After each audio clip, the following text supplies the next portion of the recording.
नवंबर 2019 की जो परिस्थितियां मेरे सामने थी उसमें मैं बरगाड़ी बेअदबी कांड के पहलुओं को समझता नहीं था।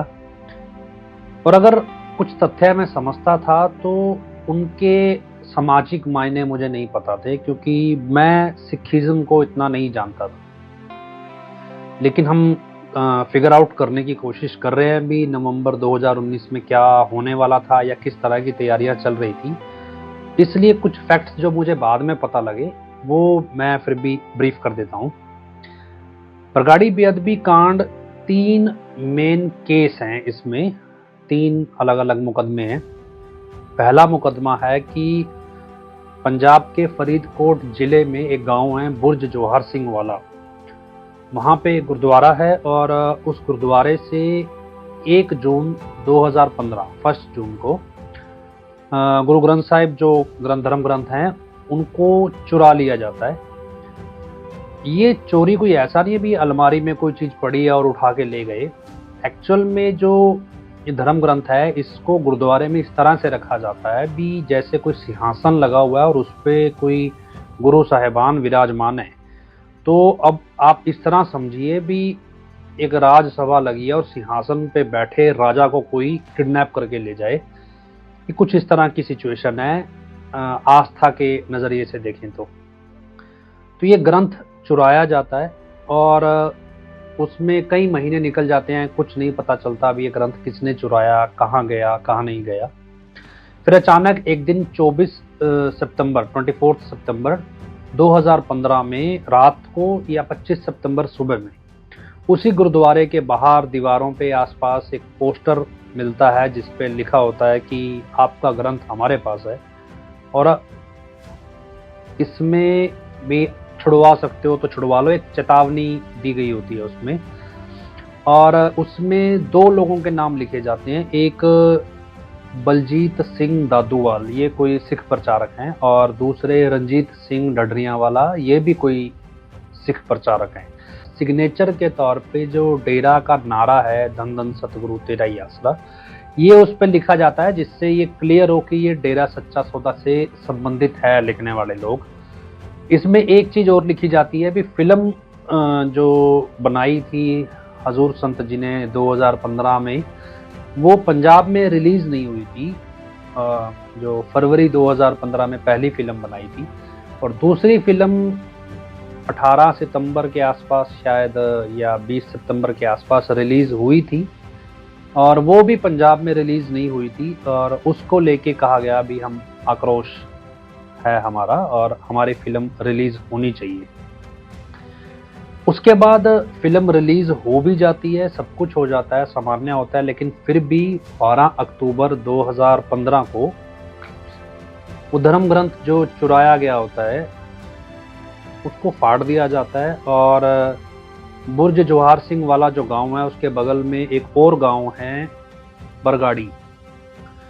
बरगाड़ी गांव सिख इतिहास में थोड़ा महत्व रखता है और वहाँ का जो गुरुद्वारा है वो भी ऐतिहासिक महत्व रखता है। उस गुरुद्वारे के पास सड़कों पे नालियों के आसपास जो ग्रंथ फाड़ा जाता है उसके हिस्से बिखेर दिए जाते हैं और ये अर्ली मॉर्निंग होता है शायद 12 या 13 अक्टूबर 2015 में और उसके बाद ये सिलसिला अलग अलग घटनाओं में बढ़ने लगता है। इसको लेके कई सारी थ्योरीज हैं। एक थ्योरी ये है भी एक कोई सिख प्रचारक था जिसने मार्च 2015 में कोई अपना आयोजन किया किसी कार्यक्रम का और उस कार्यक्रम में हजूर संत जी के खिलाफ अपशब्द कहे या कुछ भी कहा। तो उस कार्यक्रम में जो कुछ लोग थे जो डेरा प्रेमी वहाँ शामिल थे, उन्होंने मतलब ये कथित तौर पे कहा गया कि उन्होंने जो ये लॉकेट थे ये वहाँ पे उतार के फेंक दिए और ये बात जब डेरा अनुयायियों को स्थानीय पता चली कथित तौर पर तो उन्होंने इसका विरोध दर्ज किया और इस विरोध में जो लगभग 2 महीने बाद जो वो धर्म ग्रंथ उस गुरुद्वारे में है उसे चुरा लिया गया। फिर जब फिल्म रिलीज़ नहीं हुई तब धमकी दी गई और फिल्म रिलीज़ हो भी गई, सब कुछ हो गया, फिर भी धमकी के अनुरूप वो ग्रंथ फाड़ दिया गया। ये एक थ्योरी है। दूसरी थ्योरी ये कहती है भी सुखबीर बादल और हजूर संत जी के बीच में एक डील हुई, और ये डील कोई अक्षय कुमार जो फिल्म इंडस्ट्री का एक स्टार है, एक्टर है, उसके घर पे हुई। और इस डील के तहत हजूर संत जी की फिल्म जो है वो पंजाब में रिलीज होगी, और इसके बदले में कुछ पैसा लेन देन होगा, लेकिन उसके साथ साथ भी हजूर संत जी को जो अकाल तख्त साहिब से माफ़ी नहीं दी गई अब तक, वो दी जाएगी। ये एक बैलेंस होगा। और जब ये सब कुछ हुआ तो लोगों ने जो कुछ कह सकते हैं भी, लोगों ने एक्सेप्ट नहीं किया इसको, और उनको दबाने के लिए या लोगों का ध्यान इस तरफ से हटाने के लिए गुरु ग्रंथ साहिब की बेअदबी की गई। और उसके बाद भी जब इसमें धरना प्रदर्शन हुआ तो उसमें भी पुलिस ने बल का प्रयोग किया, और कुछ लोगों की पुलिस की गोली से मौत हो गई। एक थ्योरी ये है। तीसरी थ्योरी इसमें एक और है। वो थ्योरी ये है कि सन 2014 से जो गुरु ग्रंथ साहिब की पुस्तकें या ग्रंथ जो भी है, बीड़ कहते हैं, वो जो बीड़ है, उसमें जो पुराने ग्रंथ हैं उसमें लोग उसे हाथ से लिखा करते थे। उसे हस्तलिखित बीड़ कहते हैं। तो हस्तलिखित बीड़ जो है वो एक एक करके लोगों के पास से गायब हो रही थी, और उनको प्रिंटेड ग्रंथ दिए जा रहे थे। ये जो हस्तलिखित बीड़ है, ये क्योंकि पुराने हो गए थे, बहुत पुराने थे, कोई इसके पास 40-50 साल 100 साल पुराने ये ग्रंथ पड़े थे, तो ऑब्वियसली जो पेपर है वो खराब हो जाएगा, उतना फट भी सकता है कहीं से। तो ये क्या करते हैं कि जब ऐसे ग्रंथ पुराने हो जाते हैं, उनको एक तरीके से उनको डिस्ट्रॉय किया जाता है, प्रॉपर प्रोटोकॉल है, और फिर नए ग्रंथ दे दिए जाते हैं उनको। तो ऐसे, लेकिन इसका पूरा प्रॉपर रिकॉर्ड होता है, और ये रिकॉर्ड SGPC को रखना होता है। ऐसे में 2014 से एक बात उठने लगी थी भी, जो ये हस्तलिखित ग्रंथ हैं ये एक एक करके कनाडा शिफ्ट हो रहे हैं, और कनाडा किसके पास जा रहे हैं पता नहीं। और ये गिनती करीब करीब 700 हो गई थी, 700 ग्रंथ हो गए थे। उसके बाद वो तो ये था भी कुछ अननोन लोगों के नाम लिखे गए भी, उनको दिए गए, पर वो भी ट्रेस नहीं हुए। तो एक अंतर विरोध चल रहा था भी ये ग्रंथ कहाँ गायब हो रहे हैं। उसके बाद 328 ग्रंथ ऐसे थे जो ऑन रिकॉर्ड वहाँ होने चाहिए थे, वो मिसिंग थे और कहीं मिल नहीं रहे थे। ये भी एक इशू था भी, ये ग्रंथ जो लगातार गायब हो रहे हैं ये कहाँ जा रहे हैं। ऐसे में ये भी एक्सपेक्ट किया गया भी जो गुरु ग्रंथ साहिब की बेअदबी हुई, उसकी आड़ में ये जितने भी गायब हुए ग्रंथ हैं, इनको इस तरह से दिखा दिया गया भी इनकी तो बेअदबियां करने के लिए इन्हें चुराया गया, अलग अलग जगहों से इन्हें मतलब गायब किया गया है, और ये देखो इस तरह की घटनाएं हो रही हैं। अब आज तक ये केस सुलझा नहीं है, और जो भी इन्वेस्टिगेशन रिपोर्ट्स इसमें हैं वो कोई भी ऐसी नहीं है जो मतलब आपको लगे कि सेटिस्फैक्ट्री है। पर फिर भी ये एक माइंडसेट क्रिएट कर दिया गया भी ये सब कुछ हजूर संत जी के इशारे पे हुआ, और इसकी एक बेसिक थ्योरी अभी तक सिर्फ इतनी एस्टैब्लिश की गई भी, जो लॉकेट हैं ये वहाँ फेंके गए थे और उसका बदला लिया गया है, यहीं तक है। लेकिन जब आप इसको फैक्ट्स समझने की कोशिश करेंगे तो बहुत सारी चीज़ें आपको क्लियर होंगी। जो ग्रंथ चोरी हुआ जिस गुरुद्वारे से, उसके बिल्कुल सामने एक दुकान थी, ग्रोसरी स्टोर कह सकते हैं आप अंग्रेजी भाषा में, नहीं हम कहें परचून की दुकान। ये दुकान एक गुरुदेव सिंह नाम का शख्स चलाता था। ये माना गया भी गुरुदेव सिंह इस बात का चशमदीद गवाह था भी किस व्यक्ति ने वो ग्रंथ वहां से चुराया, क्योंकि उसकी दुकान बिल्कुल सामने थी। और जिस दिन गुरुदेव सिंह ने अपनी गवाही देनी थी CBI के सामने, उससे चंद दिन पहले, मतलब हफ्ता या 5 दिन 4 दिन पहले ही उस व्यक्ति का मर्डर हो जाता है। और ये मर्डर प्रो खालिस्तानी एक्टिविस्ट जिसे कहा जाता है वो लोग करते हैं, आसपास के गांवों के होते हैं, जिनका डेरे से कोई औपचारिक तौर पे या इनडायरेक्टली भी कोई संबंध दिखाई नहीं देता। वो अपने आप को सिख क्लेम करते हैं भी हमने तो जी इस व्यक्ति को सजा दी है भी, इसने हमारे गुरु ग्रंथ साहिब की बेअदबी में रोल अदा किया है। अब ये समझना जरूरी है भी गवाह CBI तक पहुंचने से रोका गया या फिर वाकई में ये बदला लिया गया। जिस दिन ये हत्या होती है उसके तुरंत बाद पंजाब सरकार गुरदेव सिंह की वाइफ को सरकारी नौकरी दे देती है, लगभग 20 लाख का मुआवजा दे देती है और उसके बाद ये मामला शांत हो जाता है। गुरदेव सिंह की हत्या का विरोध जो है वो महेंद्र पाल बिट्टू नाम के शख्स की लीडरशिप में होता है। जब ये विरोध शुरू होता है तो उस समय एक पंजाब पुलिस के अधिकारी होते हैं, डीआईजी खटड़ा, रणबीर सिंह खटड़ा शायद कोई अधिकारी होते हैं, वो महेंद्र पाल बिट्टू को बोलते हैं भी ये धरना प्रदर्शन बंद कर दिया जाए, भी सब कुछ आपके अनुसार होगा, आपको दोषियों को पकड़ के हम देंगे, सब कुछ होगा, कार्रवाई होगी, आप ये धरना हटा दें।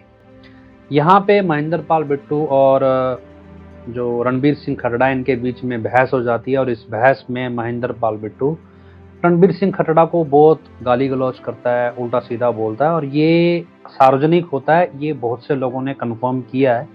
कुछ ऐसी भाषा भी महेंद्र पाल बिट्टू इस्तेमाल करता है जो कैमरे पे बताई नहीं जा सकती, इवन बंद कमरे में भी बताना अजीब है, बहुत घटिया दर्जे की भाषा इस्तेमाल करता है।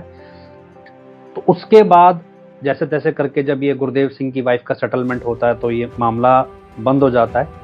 यहाँ पे भी एक सवाल उठता है भी शायद गुरदेव सिंह की वाइफ कुछ जानती थी और तरीके से उसको स्टेट का हिस्सा बना लिया गया कि पुलिस में ले लिया गया ताकि उसकी गवाही की वैल्यू ना रहे, और दूसरा भी उसे मुआवजा देके चुप भी करवा लिया गया, कल को वो नौकरी से रिजाइन करके भी बयान ना दे तो मुआवजा भी दिया गया। ये एक प्रिजम्पशन था।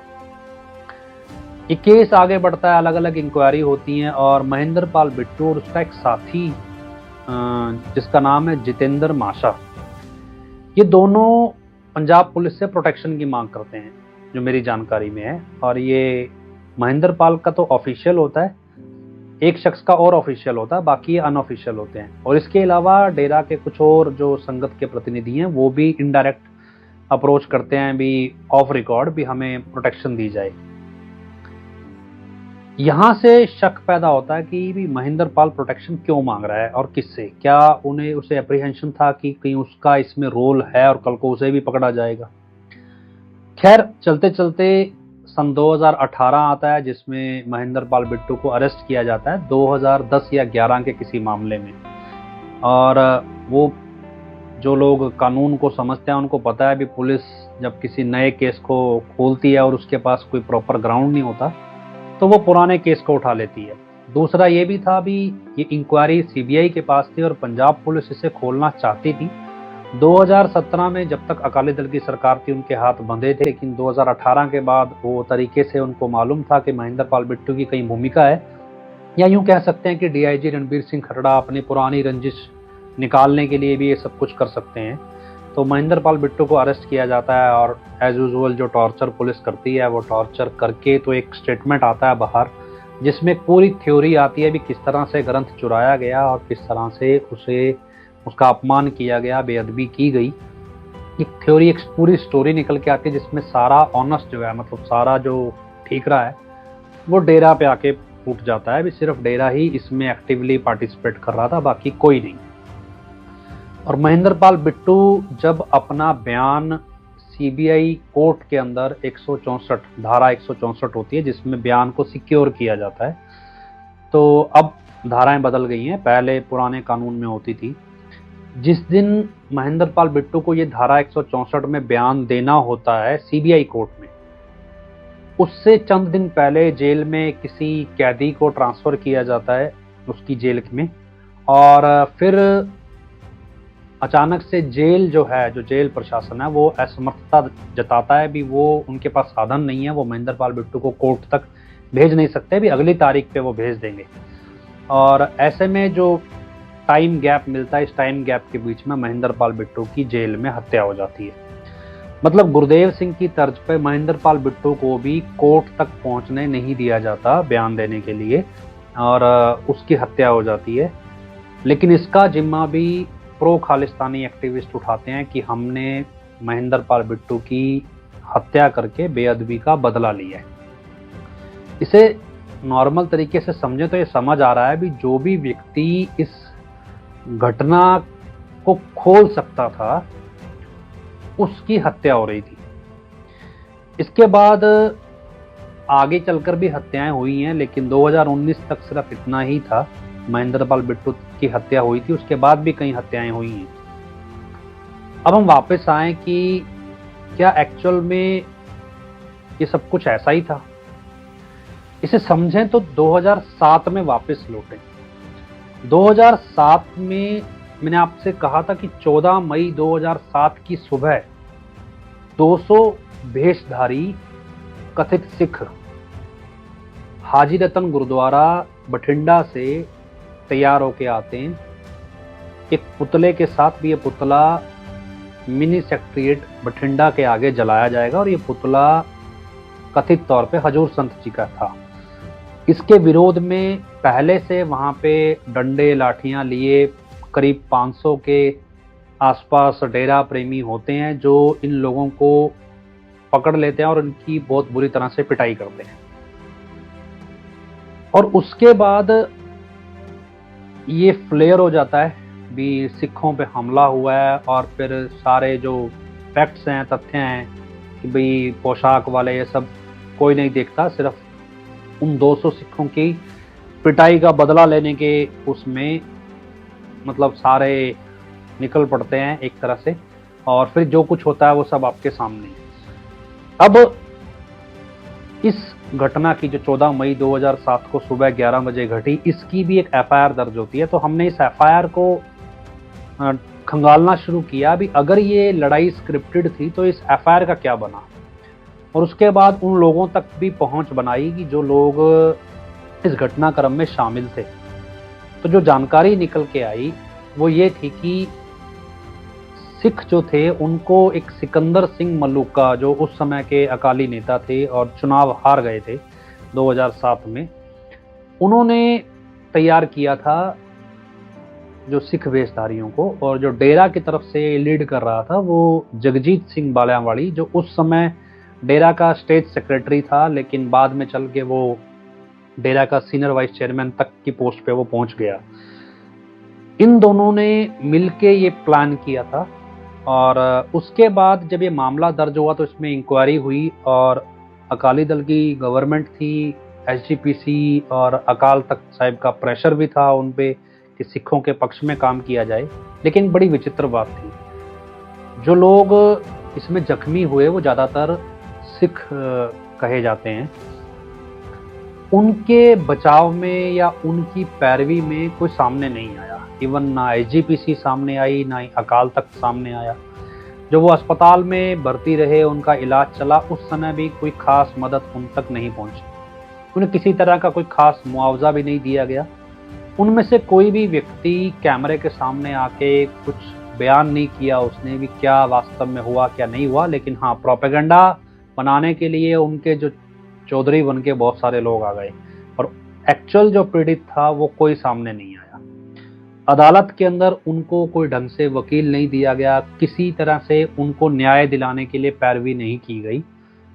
और फाइनली 10 साल तक 2007 से 2017 जब तक अकाली दल की सरकार रहती है, इस मामले में चालान दाखिल नहीं होता।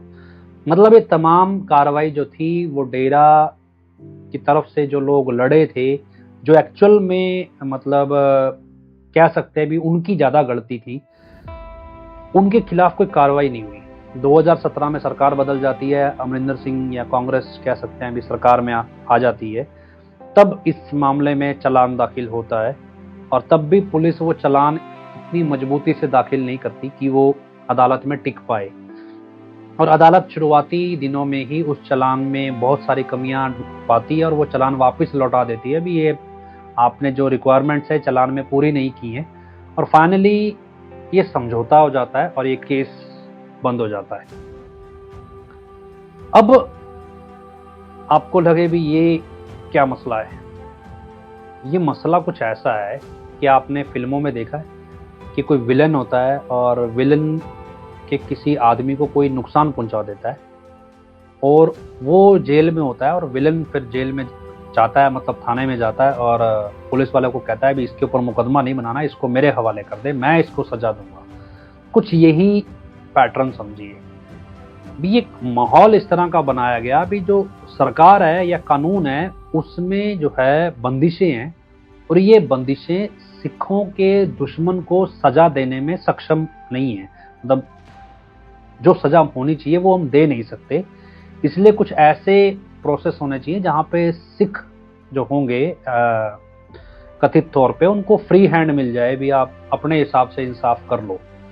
और ये क्या कि कानून जब आपको धर्म के मसलों में न्याय देने में सक्षम ना दिखे तब यहाँ से कॉन्सेप्ट जनरेट होता है भी ये कानून हमारे हिसाब से होना चाहिए, और जब हमारे हिसाब से होना चाहिए तो सत्ता में हमारा प्रतिनिधि बैठना चाहिए, जो हमें रिप्रेजेंट करता हो वो हमारा प्रतिनिधि बैठे। इसका तीसरा पहलू ये है कि अगर देश ही हमारा हो तो यहाँ से सिख सेपरेटिस्ट मूवमेंट, जिसे हम खालिस्तान कह देते हैं, उसको भी बल मिलता है। मतलब कुल मिला के हम ये भी कह सकते हैं कि 2007 का जो एपिसोड था वो एक इस तरह से सरकार की प्रक्रिया थी कि एक तरफ जो सिख हैं वो ये सोचें भी सरकार में फुल कंट्रोल सिर्फ सिखों का होना चाहिए, दूसरा संविधान ही सिखों का होना चाहिए, इसलिए खालिस्तान का होना ज़रूरी है। मतलब ultimately sentiments towards Sikhism politics में कैसे इनकैश करने हैं, ये एक बेस है इस पूरी घटना का। ऐसे में जो सिख हैं वो खुद को एक आर्मी के तौर पे समझते हैं, क्योंकि आप उनकी हिस्ट्री पढ़ेंगे तो जो गुरु गोविंद सिंह के शिष्य थे उनको एक आर्मी के तौर पे ही माना जाता था, और आम तौर पे कहावत है there is no credibility of army without war. अब ये आर्मी मनोवैज्ञानिक तौर पे है, लेकिन इसका कोई दुश्मन होना चाहिए तभी इसकी क्रेडिबिलिटी है। अब डेरा सच्चा सौदा के हजूर संत जी इनके दुश्मन हो गए, और उनकी जो संगत है वो उस दुश्मन की सेना हो गई। अब जो सिख मतलब आइडेंटिटी है ये एक वॉरियर है और इसको दुश्मन मिल गया, और अब ये इस दुश्मन पे जीत हासिल करेगा, और इसके लिए ये सब यूनाइट हो जाएंगे, इकट्ठे हो जाएंगे, और अब इन इकट्ठों का इस्तेमाल पॉलिटिक्स में कैसे भी किया जा सकता है। तो ये एक राजनीतिक बिसात है। इसके पैरेलल हमने ये भी जाना कि बहुत से जो सिख हैं वो विदेशों में शिफ्ट हो गए हैं, और ख़ासतौर पे कनाडा में। और 2007 में इंडिया में उतना प्रचार नहीं हो रहा था संत जी के खिलाफ, हालांकि कुछ चैनल कर रहे थे, लेकिन कनाडा में जितना इंडिया में हो रहा था उससे 10 गुना ज़्यादा हो रहा था। वहाँ बहुत सारी मैगजीन्स छप रही थी, बहुत कुछ स्टोरीज हजूर संत जी को लेके बनाई जा रही थी, इतनी ज़्यादा स्टोरीज बन रही थी भी वहाँ पे उसका खंडन करने वाला ही कोई नहीं था। दूसरा ये भी माना जाता है कि जो लोग यहाँ वॉरियर बन के लड़ते हैं, प्रो सिख वॉरियर कह सकते हैं या एलिजिड सिख वॉरियर बन के जो लड़ते हैं, इनको कनाडा के लोग फंड करते हैं कि भाई जो कैनेडियन सिख होते हैं वो फंड करते हैं भी आपको खर्चा हम देंगे, आप धर्म की रक्षा में तैनात हो जाओ, बस आपका खर्चा हम उठाएंगे। तो ये भी एक माइंडसेट होता है भी जो सिख हैं वो जो लड़ते हैं उनको एक्चुअल में धर्म से ज़्यादा उस फंडिंग पे उनका फोकस होता है भी ये फंडिंग हमें मिले और हमें कुछ ना कुछ करते रहना चाहिए। इसमें सबसे प्रमुख चेहरा बलजीत सिंह दादूवाल नाम के एक व्यक्ति का है, जिसने खुद को प्रोजेक्ट किया एक बड़े सिख वॉरियर के तौर पे, और बहुत कोशिशें की कि हजूर संत जी की हत्या करवाई जाए, और एक बार तो खुलेआम मतलब प्लानिंग बना ली, और ये भी माना गया भी डेरा की एडमिनिस्ट्रेशन भी कुछ हद तक वाया बलजीत दादूवाल काम कर रही थी। वे बलजीत सिंह दादूवाल इस तरह से अपने आप को प्रोजेक्ट कर रहा था भी उसे अकाल तख्त की कमांड मिल जाए, मतलब उसे एक बड़ा जत्थेदार के तौर पे एक बड़ी पोजीशन पे उसे दर्शाया जाए। और एक तरह से वो जो एग्जिस्टिंग प्रणाली थी अकाल तख्त की, जो थ्रू शिरोमणि अकाली दल या एसजीपीसी चलती है, वो उसके विरोध में भी रहा बलजीत सिंह दादूवाल। अब करते करते जब 2015 की सिचुएशन आती है, और उस सिचुएशन में बलजीत सिंह दादूवाल क्या कर रहे थे भी जो ये ग्रंथ गायब हो रहे थे सन 2014 से। उसके बाद धीरे धीरे वो एक लॉबिंग कर रहे थे, और ये लॉबिंग इस तरह से हो रही थी भी इसको बोलते हैं सिखिज्म में सरबत खालसा, भी सारी सिख संगत को एक साथ बुला लिया जाए और उसमें ये चर्चा की जाए भी जो एग्जिस्टिंग सिस्टम हम चला रहे हैं, या जो मतलब अकाल तख्त की जुडिशियल बॉडी है भी, ये कंप्रोमाइज हो चुकी है, ये मतलब किसी एक व्यक्ति की तरफ झुकाव रख रही है, न्यूट्रल नहीं रही है, तो हमें दोबारा से निर्णय लेना होगा। तो ये एक तरह से ये उन्हीं के संविधान को ओवर रूल करने का एक तरीका है। तो उन्होंने सरबत खालसा की लॉबिंग करनी शुरू कर दी थी बलजीत सिंह दादूवाल ने, और ये लॉबिंग की जो मीटिंग थी, फाइनल मीटिंग, ये मीटिंग 12 अक्टूबर 2015 को ही होनी थी, और ये माना गया कि ये मीटिंग ना हो पाए, इसलिए 12 अक्टूबर की सुबह सुबह ये काम बेअदबी वाला किया गया। क्योंकि ये मीटिंग बार बार शेड्यूल हो रही थी, इसलिए इस मीटिंग को लेके जो पहले से ये बेस बना लिया गया कि ग्रंथ चोरी हुआ है, इसकी मतलब बेअदबी हो सकती है, ये सब कुछ, ये एक थ्योरी यहाँ से भी निकल के आई। अगर आप एक रिपोर्ट है इसमें, जांच report, justice Ranjit Singh commission report, ये पब्लिकली अवेलेबल है सब जगह। ये रिटायर्ड जस्टिस हैं जिन्होंने सबसे ज़्यादा इन्वेस्टिगेशन इस केस पे किया है, उनकी रिपोर्ट देखें। और उससे पहले एक जस्टिस जोरा सिंह कमीशन था, वो भी पहले रिपोर्ट दे चुके थे, वो इतनी सिग्निफिकेंट नहीं है, उनकी रिपोर्ट देखें। इसके अलावा अलग अलग जांच अधिकारियों की रिपोर्ट देखें, तो उसमें जब जांच शुरू होती है तो ये बलजीत सिंह दादूवाल पर आके जांच रुक जाती है, और इससे आगे जांच बढ़ती नहीं है। और इस जांच में एक चीज निकल के आती है भी, इस सारे घटनाक्रम में एक प्लान बलजीत सिंह दादूवाल की हत्या का भी बनाया गया था, लेकिन उस प्लान के बारे में कोई इन्वेस्टिगेशन रिपोर्ट कोई देता नहीं है, और मतलब आगे वो जांच बढ़ ही नहीं पाती, जैसे कोई ताकत है जो इससे आगे जांच को बढ़ने देने से रोकती है। ये जांच हालांकि हमने कर ली, लेकिन ये जांच हमने 2022 में जाके की थी, और हमें पता चला भी ये क्या कुछ कैसे हुआ। तो अभी इस स्टेज पे मैं आपको सिर्फ इतना समझा रहा हूँ कि 2007 से 2015 तक आप आ जाइए, और इस सारी परिस्थितियों में अगर कोई भी इन्वेस्टिगेशन डेरा की तरफ बढ़ती, खासतौर पे डेरा एडमिनिस्ट्रेशन की तरफ अगर बढ़ती, तो ये इन्वेस्टिगेशन रुक जाती थी, कोई इसे आगे बढ़ाता नहीं था।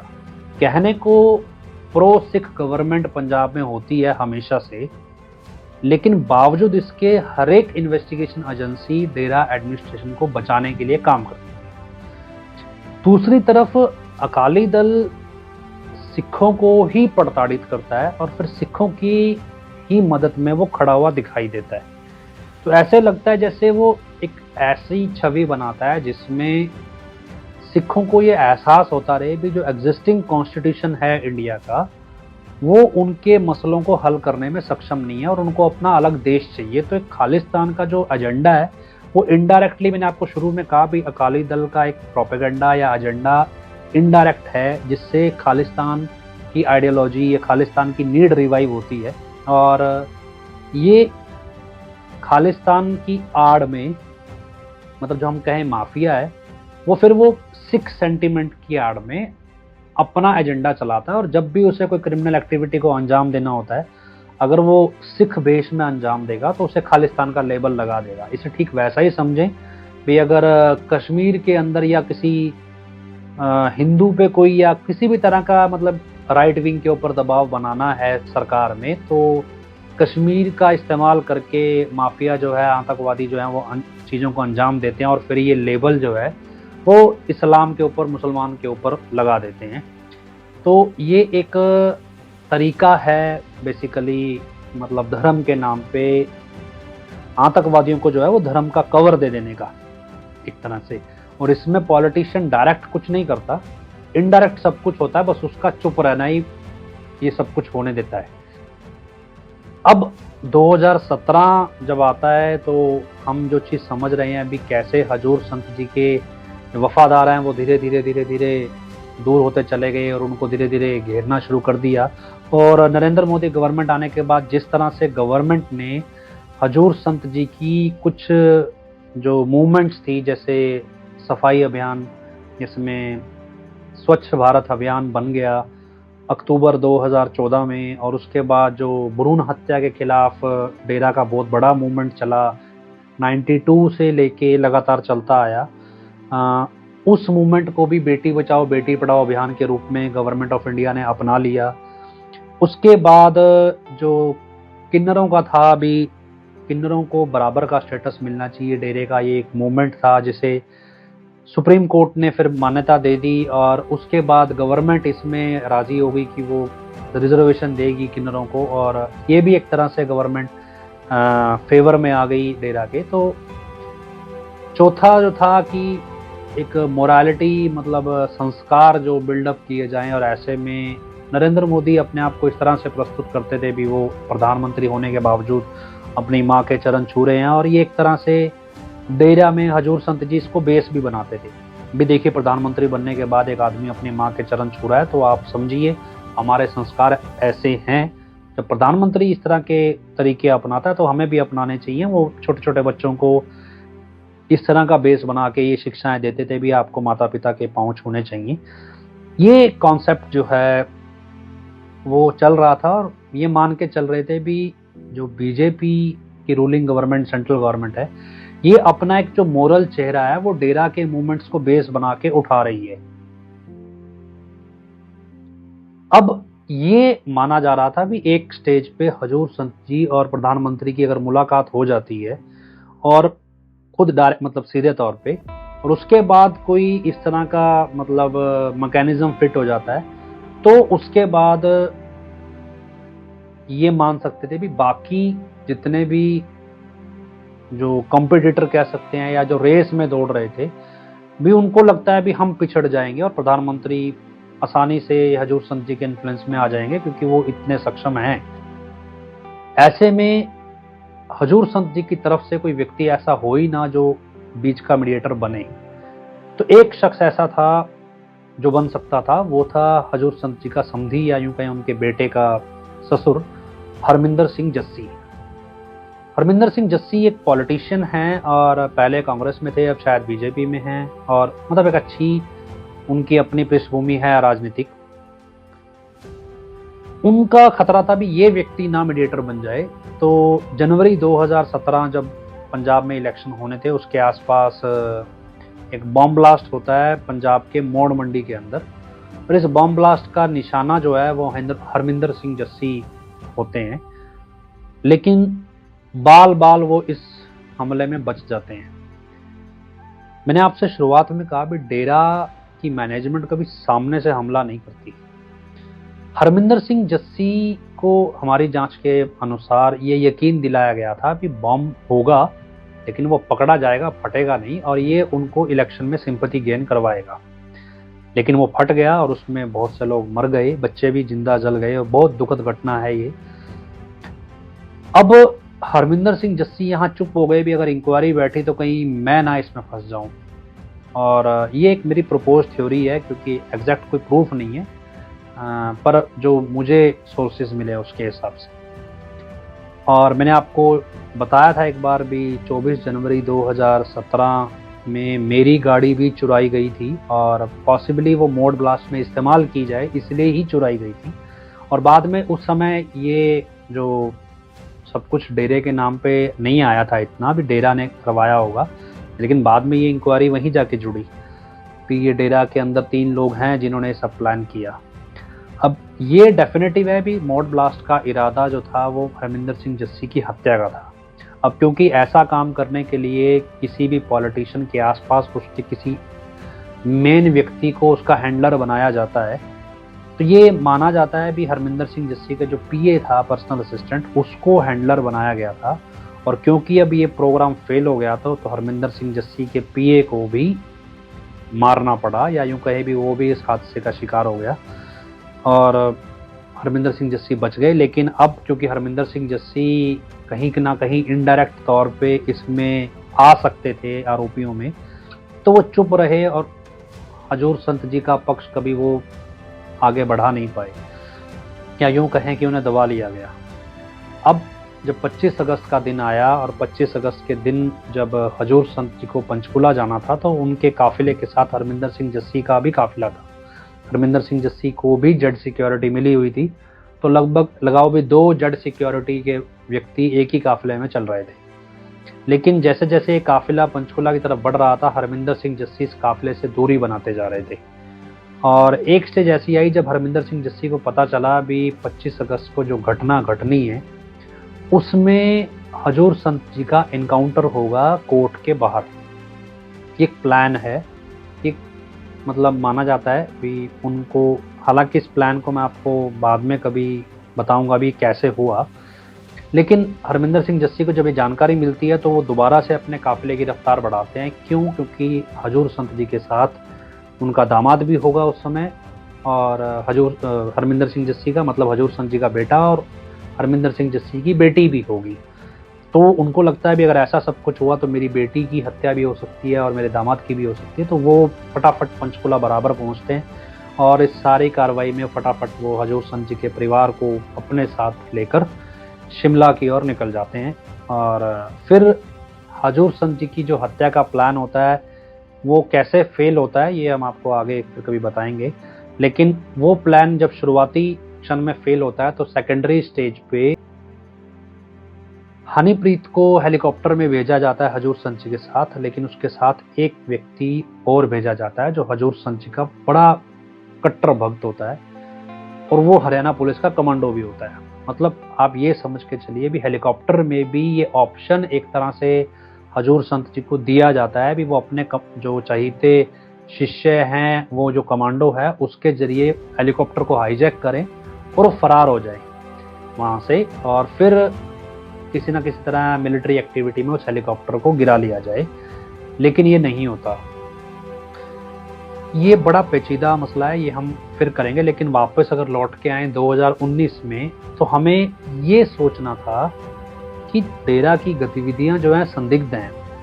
हनीप्रीत कुछ बड़ा प्लान कर रही है और इसमें बहुत सारे लोग उसको बैकअप दे रहे हैं, जिसमें सबसे ज़्यादा बैकअप सुनारिया जेल से जेलर के जरिए मिल रहा है, जो सब चीज़ मैनेज कर रहा है भी हजूर संत जी तक वो किसी को पहुंचने नहीं देगा।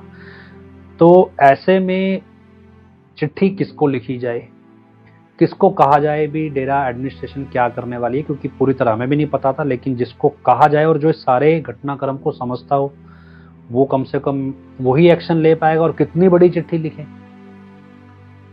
तो अब तक तो ये समझ गए होंगे भी उस इतना दिमाग तो मेरा था कि चिट्ठी सीधे तरीके से लिखेंगे तो गड़बड़ हो जाएगी, तो थोड़ा चालाक बन के लिखनी होगी।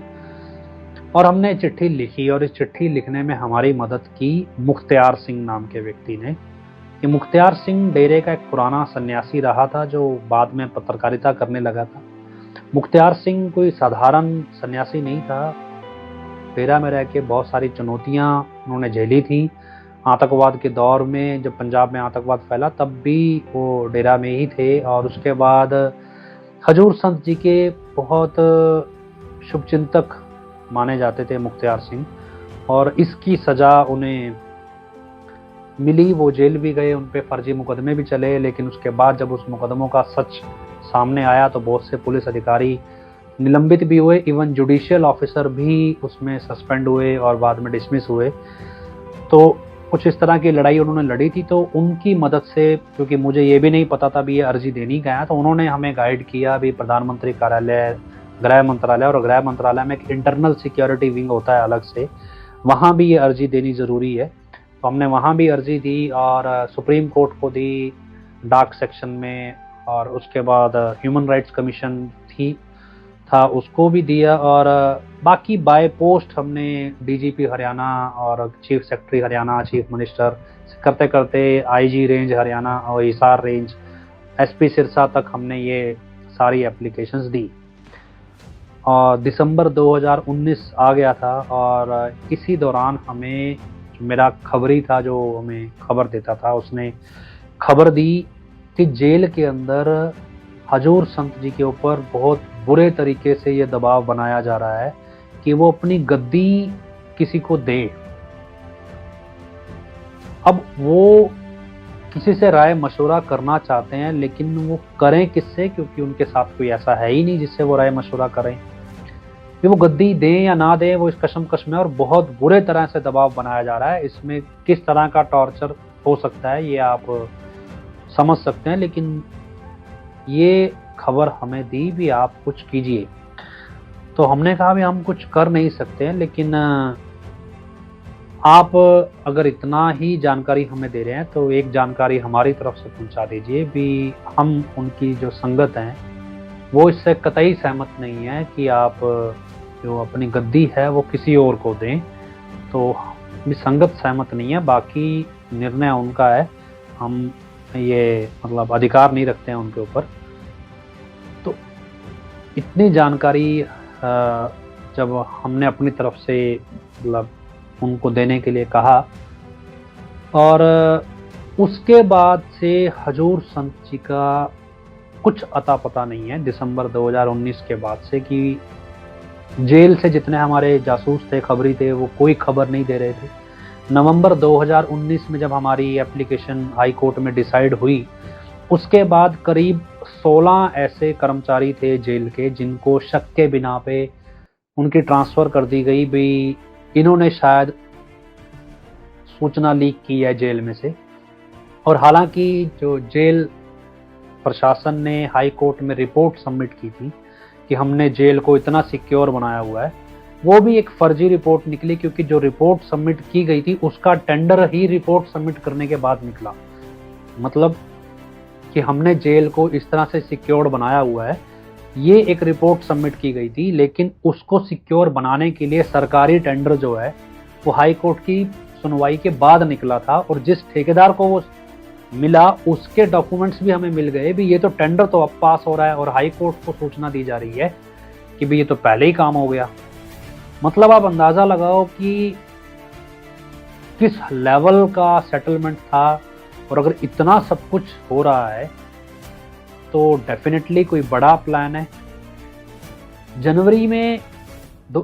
जनवरी 2020 में एक सूचना आपने पढ़ी हो कि एक डीएसपी था कश्मीर पुलिस का, वो 2 आतंकवादियों को दिल्ली लेकर आ रहा था, और रास्ते में सीआरपीएफ के जवानों से उसकी बहस हो गई और वो पकड़ा गया, और उसने वहाँ एक स्टेटमेंट कही, ये बहुत बड़ा प्लान है और आप इसमें इंटरफेयर ना करें। लेकिन वो उस बहस में गड़बड़ हो गई और वो पकड़ लिया गया।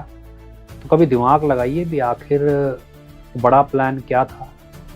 क्या जो इधर डेरा की तरफ से सब कुछ चल रहा था, और ये इतना high court, session court Rohtak, jail विभाग, हरियाणा सरकार, ये सब एक तरह से मतलब आंख बंद करके चल रहे थे, या यूं कहें भी खुली छूट थी, कुछ भी गलत करो कोई कानून नहीं पूछेगा। हज़ारों करोड़ का पैसा घूम रहा था कैश में, और उधर से 2 आतंकवादी पकड़े जाते हैं कैजुअली, और फिर ये मामला ठप हो जाता है। क्या प्लान हो रहा था और किस दिशा में प्लान हो रहा था?